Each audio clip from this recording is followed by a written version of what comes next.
कर्म का सिद्धांत, लॉ ऑफ कर्मा। कर्म का सिद्धांत भारतीय दर्शन और आध्यात्म का बहुत गहरा विषय है।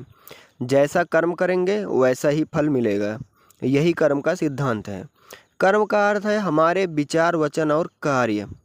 हर क्षण हम कर्म कर रहे हैं। सोचना, बोलना, करना कर्म है। कर्म 3 प्रकार के होते हैं। संचित कर्म, हमारे पिछले जन्मों के संचित कर्म। ये एक खाता जैसा है जो आत्मा के साथ चलता है। दूसरा है प्रारब्ध कर्म, संचित कर्मों में से वही हिस्सा जो इस जन्म में फल देने के लिए तय है।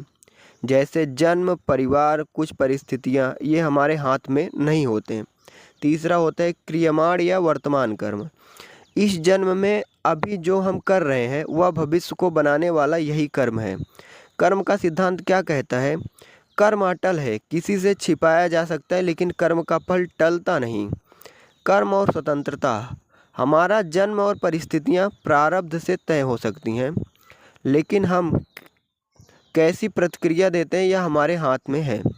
निष्काम कर्म, गीता के अनुसार कर्मण्ये वाधिकारस्ते माँ फलेषु कदाचन माँ कर्मफल हेतुर्भुर्वा ते संगो स्वत कर्मणि। कर्म करो लेकिन फल की आसक्ति मत रखो, यह मन को बंधन से मुक्त करता है। कर्म का महत्व, यह हमें जिम्मेदारी सिखाता है। जीवन जो है वह हमारे कर्मों का परिणाम है। यह आशा देता है, वर्तमान कर्म बदलकर भविष्य सुधारा जा सकता है।